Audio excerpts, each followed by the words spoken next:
Right breaking చూస్తున్నాం. ఆంధ్రప్రదేశ్ శాసన మండలిలో ప్రతిపక్ష నేత బొత్స సత్యనారాయణకు స్వల్ప అస్వస్థత లోనయ్యారు. దీంతో అసెంబ్లీకి వైద్యులను పిలిపించి పరీక్షలు నిర్వహించారు. ప్రస్తుతం బొత్స ఆరోగ్యం నిలకడగా ఉన్నట్లు తెలుస్తుంది. బీపీలో హెచ్చుతగ్గుల వల్ల అస్వస్థతకు లోనైనట్లు వైద్యులు తెలిపారు. బీపీ 190/120గా ఉంది. వైద్య పరీక్షల తర్వాత తిరిగి మండలి సమావేశాలకు బొత్స హాజరయ్యారు. సభలో కొద్దిసేపు కూర్చున్న తర్వాత విజయవాడలోని తన ఇంటికి వెళ్లిపోయారు బొత్స. అక్కడి నుంచి ఇటీవల చికిత్స చేయించుకున్న ఆసుపత్రిలో పరీక్షల కోసం హైదరాబాద్ బయలుదేరి వస్తారు.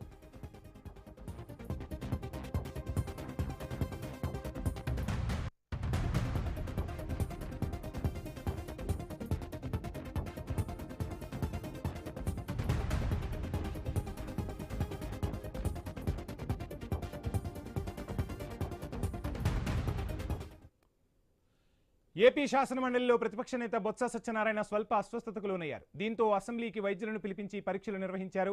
ప్రస్తుతం బొత్స ఆరోగ్యం నిలకడగా ఉన్నట్లు తెలుస్తోంది. బీపీలో హెచ్చుతగ్గుల వల్ల అస్వస్థతకు లోనైనట్లు వైద్యులు గుర్తించారు. బీపీ 190/120గా ఉంది. వైద్య పరీక్షల తర్వాత తిరిగి మండలి సమావేశాలకు కూడా బొత్స హాజరయ్యారు. సభలో కొద్దిసేపు కూర్చున్న తర్వాత విజయవాడలోని ఇంటికి వెళ్లిపోయారు.